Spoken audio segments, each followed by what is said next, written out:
Is weird, odd, strange, or just plain bizarre is really your cup of tea? Then, the Golden State Media Concepts Weird News Podcast will give you that fix. Can't believe it? Well, listen for yourself as we deliver the strangest news you definitely won't find on CNN or Fox. It's the Golden State Media Concepts Weird News Podcast.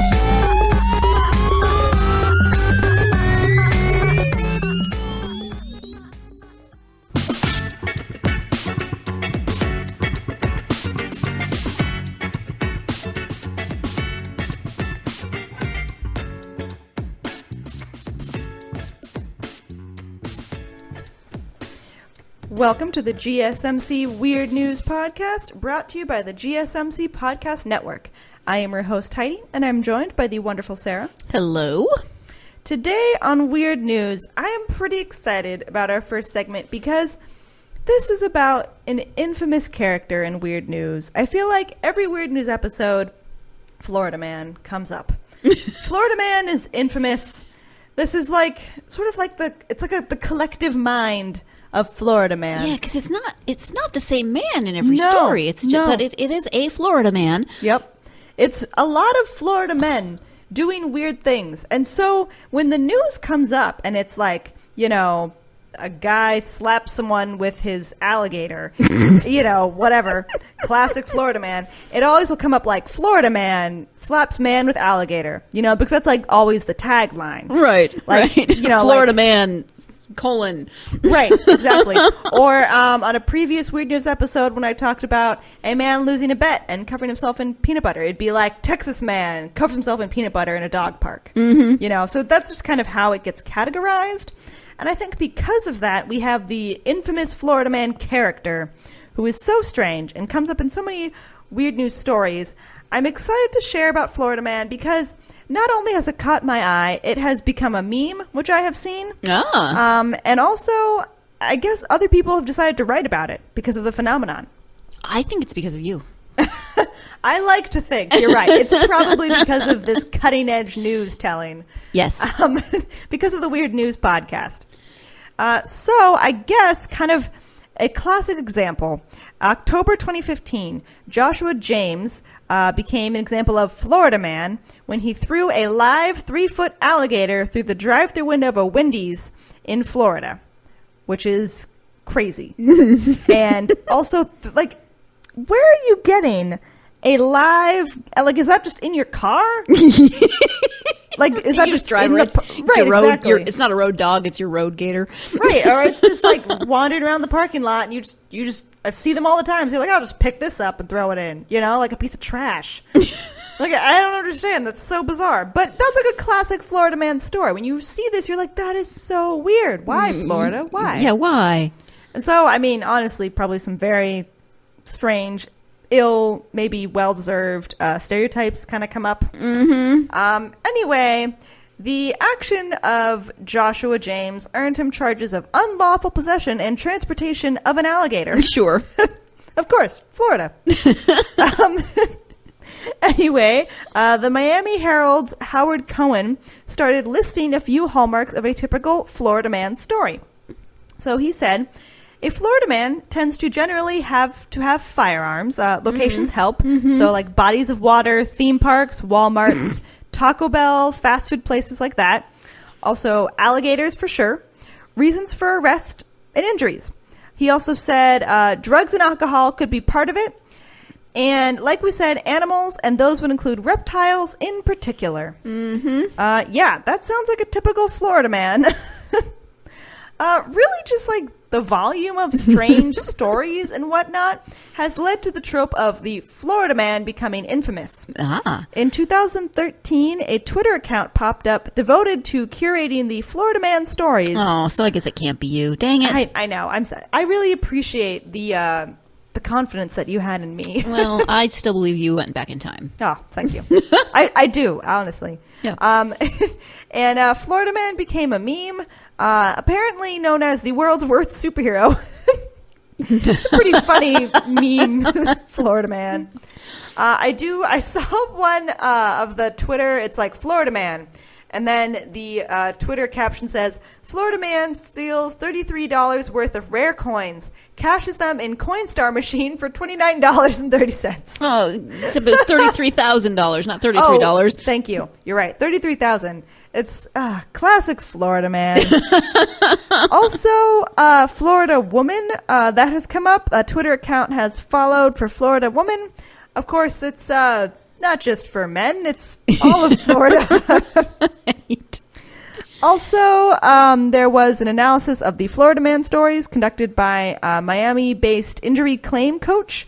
I guess they were looking at the precise percentages of Florida hallmarks that are present in a sample Florida man article. For example, what's an injury claim coach, though? I don't Does he know. Coach you when you have an injury claim? I don't know. It kind of sounds like someone who might coach you, like take you to a lawyer. Yeah, perhaps, like an injury claim lawyer. Yeah, I'm not sure, or maybe they are a lawyer and they just kind of coach you through it. I don't know. It's just an interesting title, and then to be doing this analysis. Yeah, sounds like maybe someone who just gave themselves that title and then decided to do this. I don't know. They said that 13.3% of their sample articles involved alcohol, 12.2% involved assault without a deadly weapon. Oh, jeez. 4.9% mentioned alligators. And 2.6% mentioned assault with an alligator. Oh, yeah. I just made that up. I mean, I would not be surprised. Also, from this, the injury claim coaches team created the Florida Man scoring system to quantify the Florida Man-ness of any news article appearing on the web. In their system, nearly every Florida Man story contains one of the following categories: firearms or other weapons, locations, objects, reasons for arrest, injuries, drugs and alcohol, and animals. This, of course, spells out the acronym Florida. Florida. Well done. Yes, it does. Well done. Wow, and that's pretty. That's not stretching it too far to, like, sometimes you see an acronym and you're like, oh, okay, you really had to work on that word. And except for objects, these all make sense. I mean, objects is pretty general, but yeah, I mean, there is usually objects involved, but yeah, that is pretty general. But anyway, I would agree. I think that it kind of works, which is strange. Yeah. Just adds to the weirdness of the whole situation. Also, one of the characteristics of Florida Man is humor. Like, I think that's why it gets such traction, is because the stories are very funny. And not only bizarre, but kind of funny because they're so bizarre, and again, often involve like alligators.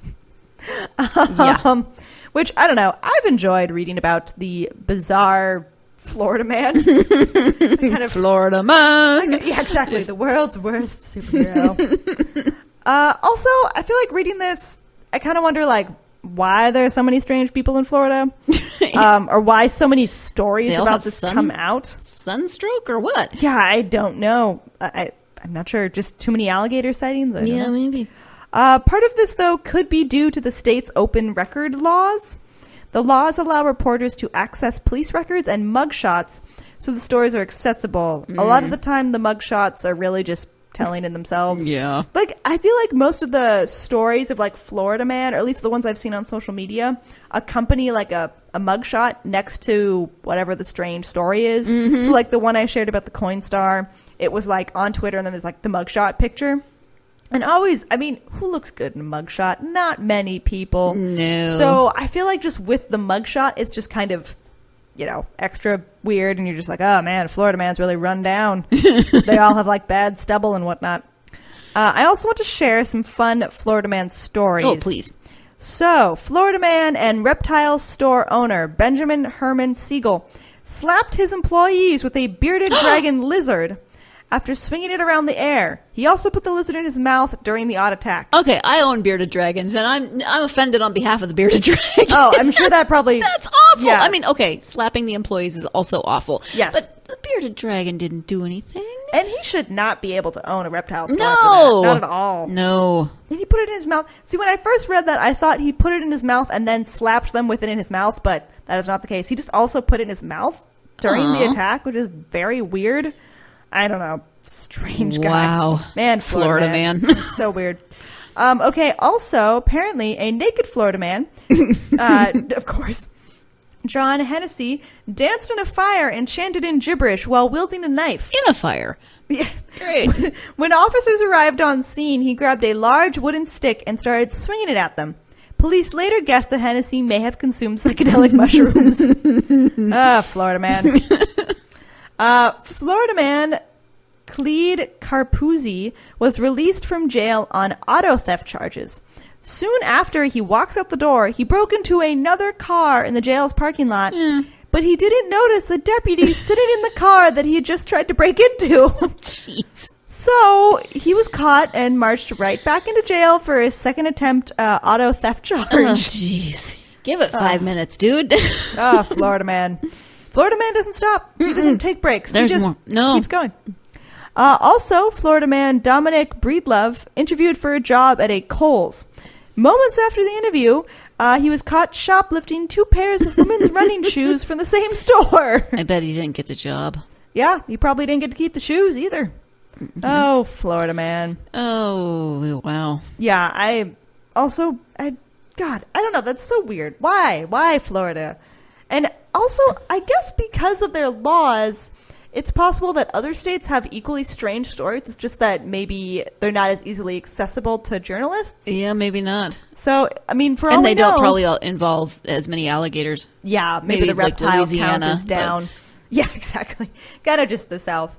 But for all we know, there could be like California man. Yeah. Or California woman. And we just, don't talk about it as much because we don't have the access to the mugshots as easily. Jeez. But I don't know. Very strange. With that, we're going to take a quick break and then we'll be right back and keep talking about some more weird news. Check out the show built around the women of MMA. From the UFC to the extreme cage fighting, we got the fights covered. Listen. It's the Golden State Media Concepts Women's MMA Podcast. The latest news of upcoming fights, discussions of previous matches. Join us as we talk to and about the biggest names in women's mixed martial arts. Past, present, and future. When it's the women's fight game, you know where to listen to. The Golden State Media Concepts Women's MMA Podcast.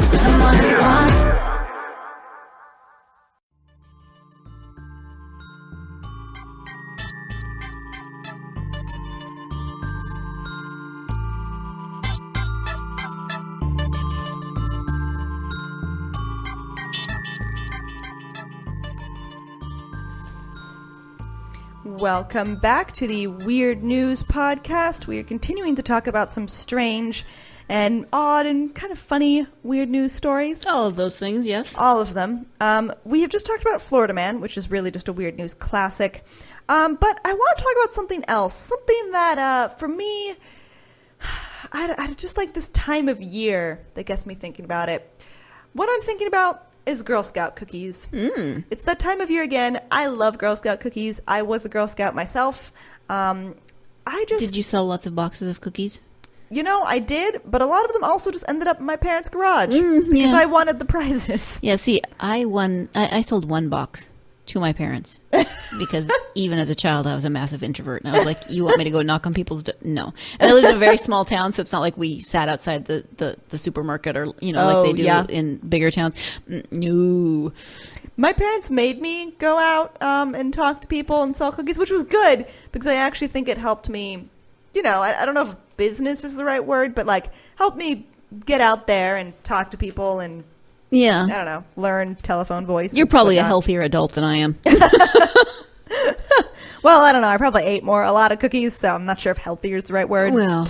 But I really enjoyed it. I think it's a good thing. And like you said, there are a lot of Girl Scouts now that sell out like at grocery stores, like sit outside at Safeway or Vons or whatever your grocery store is, and then try and talk to you when you walk into the store, and you really can't ignore them because they're right there waiting for you. I do often try, if I have already bought a lot of cookies, I sometimes go in through the other door that they are not by because I feel bad saying no, they're outside they're usually working. So cute. I know, and trying to get you to buy cookies, and I love cookies. So anyway, this story comes from South Carolina, and it's about some Girl Scouts, specifically a mother of a Girl Scout, and this mom posted on Facebook that a man bought some 120 boxes of Girl Scout cookies so that the kids didn't have to go outside and keep selling them in the cold. Which is, that's pretty nice. However, the same person who bought the cookies has now been arrested, according to Drug Enforcement Administration spokesperson Wade Sparks. The man, identified as Dietrich Lee McGowan, was one of a group named in a 22-court federal indictment that included conspiracy to distribute cocaine, heroin, and fentanyl. Okay. So, not good. So, Yep. all right. Okay, I'm just waiting for the Waiting for the punchline. waiting for the connection here. McGowan has entered a plea of not guilty to 10 counts that he is implicated in. That is according to court records. It's not clear where he was arrested or whether the viral post praising the man's generosity assisted the authorities in finding him. The arrest warrant was issued on a Tuesday, while McGowan helped the Girl Scouts on a Friday, so it kind of sounds like that wasn't the case. But the Facebook post was made by Mother Kyla Dillard.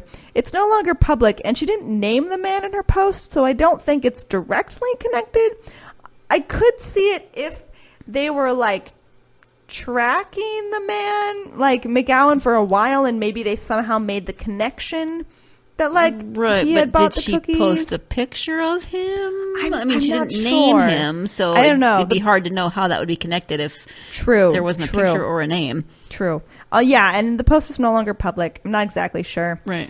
Also, according to CNN, the Girl Scouts were selling the cookies outside a supermarket. The man approached. He first bought 7 boxes. Then he circled back. So I guess to, buy the rest of them. He said, "Pack up all your cookies. I'm taking them all so y'all can get out of this cold."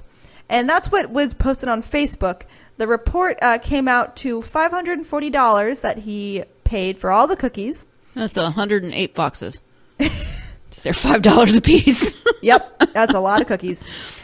Which also, man, $5. I remember back when they were like $3.50. Yeah, I think they were $2.50 when I started selling them, or inflation. $2 maybe. I don't know. So the mom said, "What an amazing soul. It was about 34 degrees outside that night. We were there for 2 hours already before he came. We were all shocked, and the girls were very excited and thankful." After the news of McGowan's legal troubles, the Girl Scout organization did stress that no troop members faced any danger. And in a partially redacted indictment details a years-long conspiracy to import and distribute drugs allegedly involving McGowan and 10 other defendants. It says that McGowan and his co-conspirators used a property in South Carolina to manufacture, store, and distribute drugs going back to 2016. So I guess it's interesting because a guy who had been trafficking drugs and planning to do more of that since 2016 at least, then bought $540 worth of Girl Scout cookies. Well, he has the money. Yeah, that's true. And he's probably like, well, I'm going to get more money soon, so might as well. I mean, maybe it's just... Maybe he's a dirtbag with a nice side. I don't know. Or he just really likes Girl Scout cookies. Right, Maybe he was on maybe- a lot of drugs and just was like, oh man, Yeah, maybe Girl Scout cookies sound maybe, great. Maybe he just smoked a bunch of pot and he had the munchies. I mean, who knows? Who knows? I'm not sure. The group that McGowan was in, the drug-related group, they had allegedly conspired to bring in drugs from Mexico and take more than $1 million out of the U.S. According to the Associated Press, McGowan is being held at a detention center in Spartanburg County. Also, I want to mention, it doesn't really seem that McGowan was planning on using the cookies he bought or anything to, smuggle drugs or whatnot. I hope It not. doesn't seem like the cookies were necessarily involved in the drug scheme. Right, they may have just... These may be completely unrelated incidents. I that just kind happened. of feel like that is what's happening. Mm-hmm. Maybe he just, felt bad, had kind of a good heart despite the massive amounts of drugs that he was probably pushing. Right. The $1 million that At he was least he hoping to get out bought of the Girl US. Scout cookies from the Girl Scouts instead of trying to sell the Girl Scouts drugs. Yeah. Maybe he was trying to buy the Girl Scout cookies, though, and then sell them on, the black market, Maybe for $6 a box. Yeah. Who knows? I don't know. People who are desperate and can't get Girl Scout cookies from normal ways. Right. I don't know. They're everywhere. How could you not? I know, right? I feel like Oh, they're at maybe every he door. saves them until July. Oh. When everybody's out. Thin mints do freeze well. They do. I don't know. Maybe he was trying to go for that. Who knows? Or maybe he was trying to give them to the people who work with him to make drugs. Oh, I don't know. It was like taking a box of donuts to the office. Taking just a lot of Girl Scout cookie boxes. He's got a heart of gold, clearly. Minus the drugs. Who knows? The life of crime. Oh, what a twisted world we live in. So complicated. So I want to share another weird news story. This is not about drugs. This is about other lives that maybe you don't think about all the time, but related to food. So apparently, GPS could now tell the life story of your poultry. Oh, jeez. Who knew? I don't want to know. I mean, I kind of want to know, and I kind of don't want to know. Yeah, I don't know. But maybe your poultry was kind of a jerk. You know, like maybe they were just a mean chicken in the Yeah, yard. do I want to know that? I don't want to know I'm eating that. a jerk chicken. Oh, sorry. Oh, boy. So shoppers, as we know, are willing to pay premium, for like cage-free, organic, wild, caught, many Right. things about their food. But you might not know how well the chicken that you are eating, how well its life was. You may not know how happy the chicken was if it was just going around like pecking at corn or, I don't know, blackberries or whatever. Right. You don't know if they were like... I don't know, because when I get it, it's plucked and in cellophane and, not in the wild. Yeah, not telling me how its day was, You don't know if maybe it was eating locally grown food or pesticide-free food. Like, you can, the label's supposed to tell you those things, but you don't necessarily know for sure.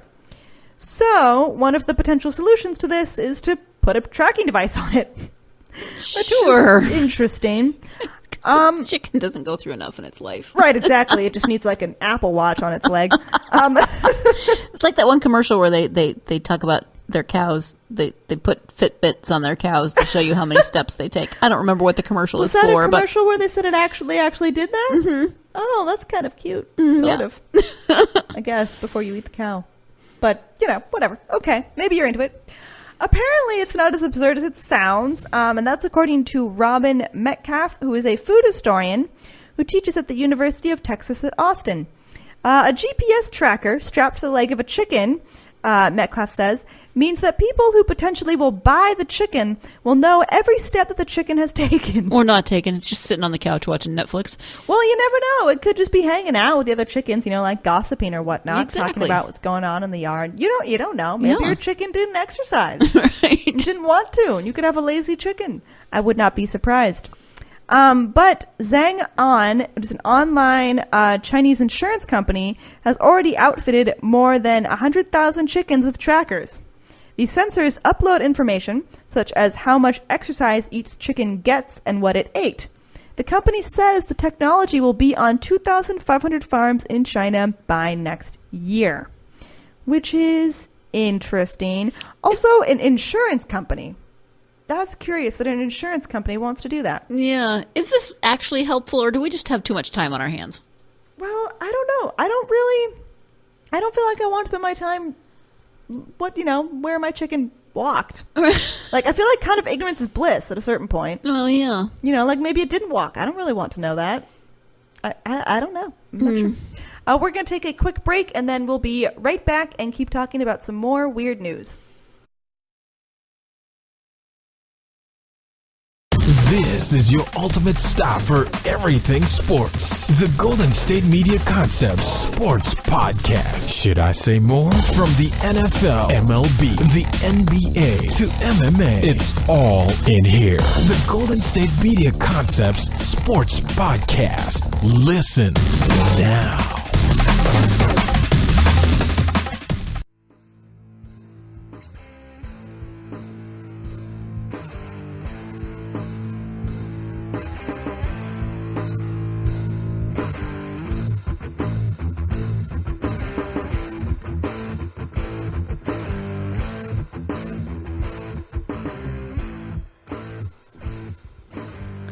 Welcome back to the Weird News Podcast. We're continuing to talk about GPS that can tell you the life story of your poultry.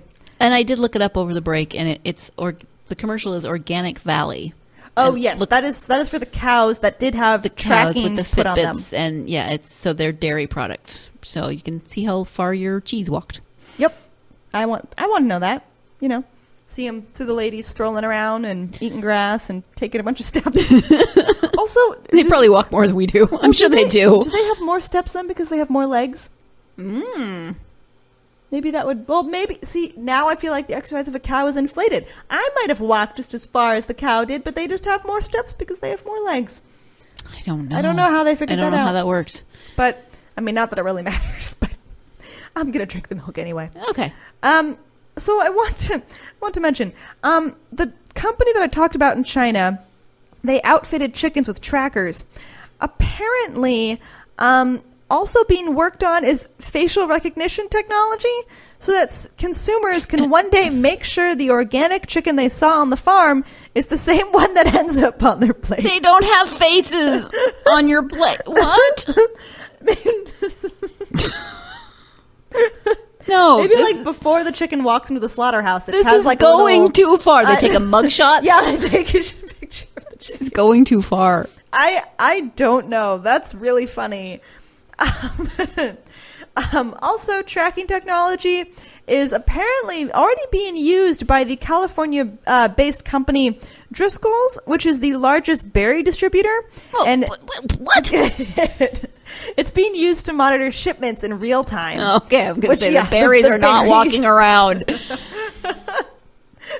Facial recognition technology of like your raspberries. Oh, George! I want to know that the exact strawberry I'm eating is the one that I saw in the bush. I don't know why that matters though, that the chicken that you saw, like I just want to know that it comes from the farm. Do I have to be like, oh, that one chicken over there, you know, like Clucky, I want to know that's the one that I'm eating. Right. No, I don't want to get that up close and personal. Right, that's like premeditated murder, you know? Like the one that I picked out from day one is the one that's on my plate. I don't know. That's very strange. This whole conversation is making me maybe become a vegetarian. What about the berries that are being tracked now? Dang it! So Driscoll's is tracking or I guess they're monitoring the berry shipments in real time or whatever. Yeah, I think they only do berries. And that way consumers can hold their phones up to a QR code on the packaging of their berries to see the smiling faces of the family that grew them. Oh, so not the faces of the berries. Okay, that's kind of nice. You can see, here are the farmers who grew my berries. Yeah, I think that's kind of cool. So I feel like stores kind of want to do that anyway. Like when I'm in like the grocery store, sometimes they advertise like, oh, these potatoes were grown by this family, and they'll often show you a picture of the family. Mm-hmm. Or at least you assume that the family grew some portion of the potatoes that end up in the store. So I guess people kind of already want to see that, you know, like believe that their food's not just coming from a factory. Which I can kind of see. Right. But, although then it just makes me think stock photos. Are those really farmers? Yeah, that's true. That's kind of what I think too. But I don't know. I mean, how much, like, do you want to go? I guess you'd have to go to like shake the hand of the farmer, you know, like see them pick it. Like, can you live stream them harvesting? I don't know. Maybe. Maybe, probably. Although I do want to say, so the real push for this is not... Like, it's not just the consumer. It's really mostly the industrial sector. So it's not really just for the clean consciences of consumers. Suppliers want to validate the safety of the food that's going through the system. And that can help them avoid, like, food recalls and potentially public relations nightmares. Okay. So it's, like, easier tracking for them. You know, like the romaine lettuce and all of that. Right. They can easier track contaminated food. Okay, so I can get on board with that. Right, I think that's practical. Tracking devices would be able to pinpoint exactly which farm was affected by, like, bird flu or, like, which one produced E. coli tainted lettuce. And then they can also tell you how long the produce was in transit, whether it was exposed to, like, warm temperatures and whatnot. It's really for more, like, food safety, I feel. Mm-hmm. I mean, the chicken tracking doesn't necessarily feel that way. I mean, I could see that, like, bird flu tracking, but I also think they want to pander to consumers, but that's my opinion. Also, apparently, Walmart is testing the technology on leafy green vegetables, such as spinach and lettuce. And the idea is that once the source of contamination is found, the produce could then be recalled and destroyed, like the specific produce from the specific farm that was contaminated, as opposed to recalling millions of pounds of food. You know, okay, like let's say a again, farm, that makes sense. Yeah, I agree. like a cattle ranch was contaminated, like the cows were or something. Right. Then that way they can recall the meat from that specific farm only and then destroy it, as opposed to having to recall all of the meat, which, makes sense. It's not yet clear how many producers could embrace the technology. Those who raise the animals on an industrial scale aren't as eager for the public to see what happens to their farms, which, I can imagine. Right. Probably organic farmers want to do that to like prove transparency, not necessarily industrial farms, because they may not want you to see all the things that happen on their farms. Oh, dear. It could really be interesting to see where food tracking goes. I wonder if that'll make food safer. Also, I did see people mention that could lead to hacking. Because if everything is like automated and most things are already automated, but like having tracking like over Wi-Fi and whatnot, like anything like baby monitors can get hacked, like your computers can get hacked, your smart TV can get hacked. Everything. Everything. And then if you're putting that technology into food systems, people say that hackers could get into the food systems and cause problems. Oh, geez. Stop it, hackers. I know. I feel like, wasn't Weird News where we talked about like Minecraft Denmark or something being hacked? That was just a couple weeks ago. Right, or maybe last week. I have no concept of time. I know. I don't know what's going on anymore. I don't know where my chickens come from. I don't know I what's don't know going anything. But I feel like hackers will get into anything. Or like just, for the heck of it. Yeah, just to I see think if so. they can like Just mess up. to like, do just it. Put a different picture. That's not the family that grew your berries. It's actually a different family. Right. Wow. Throwing They you off. don't even grow berries. They grow spinach. Ha Yeah, who knew? But I don't know. I think that'll be interesting. I would be scared that could potentially get hacked. I think it's a possibility. But at the same time, it could be kind of interesting to see like what family grew my food, Yeah. Or I think it's too much for me to know what my chicken did. That's like, I'm not that like into meat processing. It's too much for me to know. I don't really want to know what that. my Maybe chicken the dairy cows I'd be more okay with. But then I feel like also like, oh, the dairy cow just sat under a tree for like 2 hours. Well, interesting. and then the chickens are like, what about you're okay with dairy cows, but you don't want to know what we're doing? Fine. Well, also like We're way more interesting. we're just chattering the whole time. I really don't know why I'm anthropomorphizing the chickens and the cows, I don't but know. whatever. But also, if you're dealing with like chickens that are in, like the free range versus not, like if you have a chicken just in a cage, I could really see how industry doesn't want you to know that, because it's like, Right. that they're just sitting there. Like maybe you don't really have a concept of that until you actually see the stats. Yeah. Because like if you can't really imagine a chicken not moving and then you see the stats of like, oh, they literally just turned around once. I feel like that wouldn't be something that industry wants. Or really, Right. I mean, honestly, it's not something I want. But, who knows? I think that'll be interesting to see. So that brings us to the end of the show. Thank you so much for listening, and please tune in to the next Weird News podcast.